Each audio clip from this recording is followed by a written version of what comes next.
అందరికీ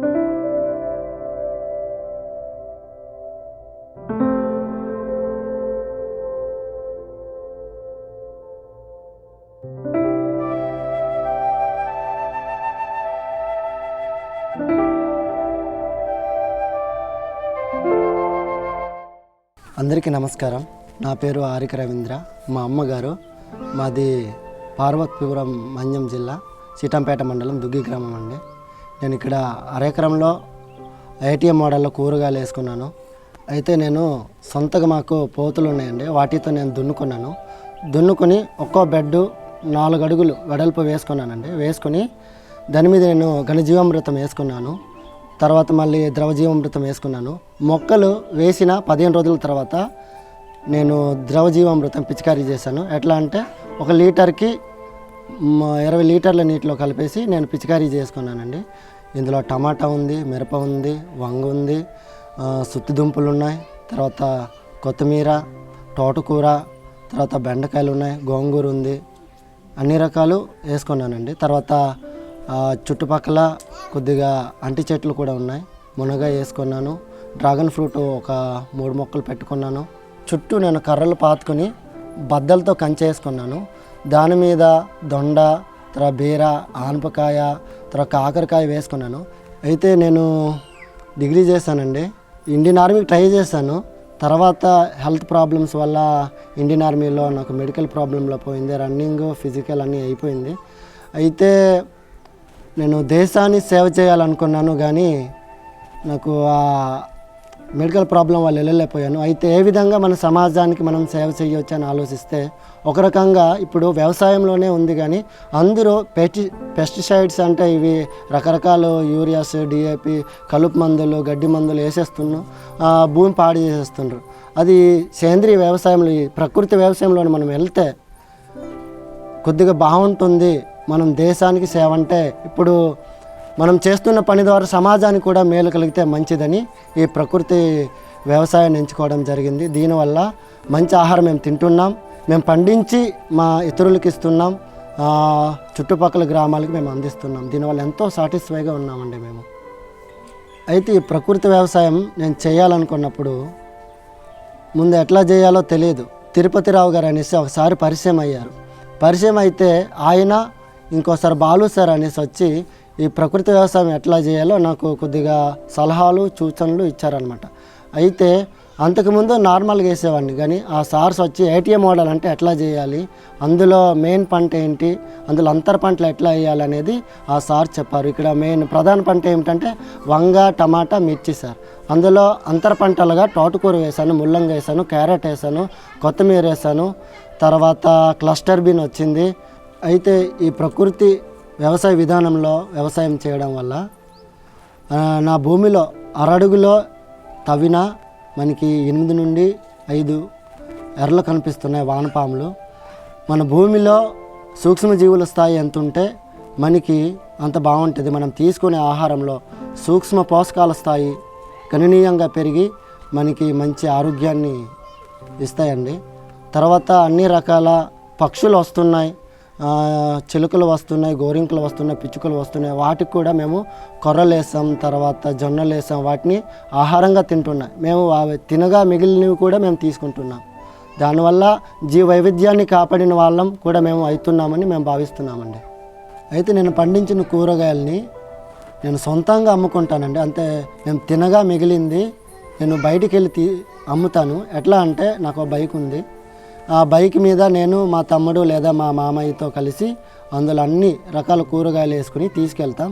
అయితే 10 మందికి తెలియాలంటే ఈ ప్రకృతి వ్యవసాయం మంచిదని నేను ఒక మెగాఫోన్ తీసుకున్నాను.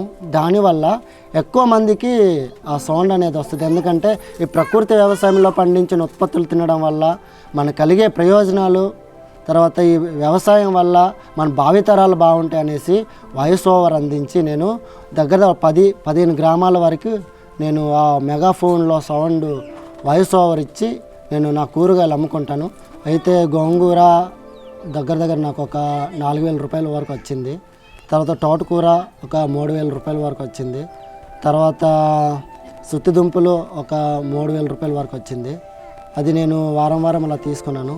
తర్వాత అవి యంత్ర పంటలైన ఈ ఆకుకూరలు సుత్తి దుంపులు తీసుకున్న తర్వాత 3 నెలల తర్వాత నాకు ఈ వంగ తర్వాత టమాటా ఇప్పుడు స్టార్ట్ అవుతుంది. ఇప్పటికీ నేను వంగ దగ్గర ఒక 17,000 వరకు అమ్మాను. టమాటా ఇప్పుడిప్పుడే అవుతున్నాయి, అది దగ్గర ఒక 1000 రూపాయల వరకు అమ్మానండి. మిర్చి కూడా తీస్తున్నాము, అది మేము తినగా ఇంకా మిగిలింది కొద్దిగా అమ్ముతున్నాము. అది దగ్గర 1000 రూపాయల వరకు వచ్చాయండి. అయితే దాదాపు బెండకాయల నుండి ఒక 50 కేజీల వరకు వచ్చిందండి. దాదాపు అది ఒక 2,000-3,000 రూపాయలు వచ్చాయి. తర్వాత చుట్టూ తీగ జాతుల నుండి నాకు 10,000 రూపాయల వరకు వచ్చాయండి. తర్వాత బీరకాయ, ఆనపకాయ, తర్వాత ఈ చిక్కుడుకాయ వేసుకున్నానండి. బీర అయిపోయింది, దేశీ రకాలు వేసాను, తర్వాత చిక్కుడు అయిపోయింది. మనం ఈ తీసిన తీగ జాతి కాడలు కానీ తర్వాత బెండ ఈ మొక్కలన్నీ అయిపోయిన తర్వాత నేను దాన్ని మల్చింగ్గా వేసుకోవడం జరిగిందండి. దానివల్ల భూమిలో ఈ సేంద్రియ కర్బనం బాగా పెరుగుతుందండి. దానివల్ల నాకు పంట దిగుబడి ఇంకా వస్తుంది. నేను కలుపుని తీసి వేరే పక్క ఎక్కడో జల్లను, నా పొలంలోనే పరుచుకుంటాను. దానివల్ల నాకు సేంద్రియ కర్బనం మరింత 10 రెట్లు అలా తయారవుతూనే ఉంటుందండి. అయితే అంతకుముందు మా అమ్మ నాన్న వాళ్ళు ఓన్లీ వరి వేస్తారండి. వరి వేస్తే ముఖ్యంగా మనం తినే భోజనంలో ఒక్క అన్నం మాత్రమే ఉండదు, ఆకుకూరలు ఉంటాయి, పప్పు దినుసులు ఉంటాయి, తర్వాత అన్ని రకాలు ఉంటాయి. అయితే ఇవేమీ మా అమ్మ నాన్నలు పండించకపోవడము, ఇవి పండిస్తే బాగుంటుంది కదా, ఎందుకంటే ఈ ఆకుకూరలు, టమాటాలు, వంకాయలు ఏదైనా ఇవి బయట ఎక్కువ పురుగు మందులు వేసి తర్వాత యూరియా డిఏపి వేసి పండిస్తుండ్రు. అవే మనం ఎక్కువ తింటున్నాం. అప్పుడు నాకు తరచూ జ్వరాలు వస్తుండేవి, తర్వాత మోకాలు నొప్పుడు, తర్వాత చిన్ని ప్రాబ్లమ్స్ వస్తుండేవి. మా అమ్మగారు కూడా ఎక్కువ మోకాలు నొప్పులు వచ్చాయి. ఎప్పుడైతే ఈ 2 ఇయర్స్ నుండి ప్రకృతి వ్యవసాయంలో చేస్తున్నామో బాగా తగ్గాయండి. ఎటువంటి ప్రాబ్లమ్స్ మాకు పెద్దగా లేవు, అంతా మంచిగానే ఉంది. సరే, ప్రకృతి వ్యవసాయం వల్ల బాగుంది.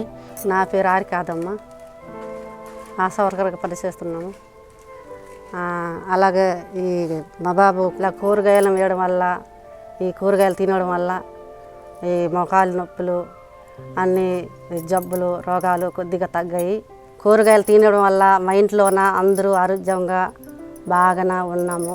ఆ భూమి కూడా చాలా ఆరోగ్యంగా బాగుంది.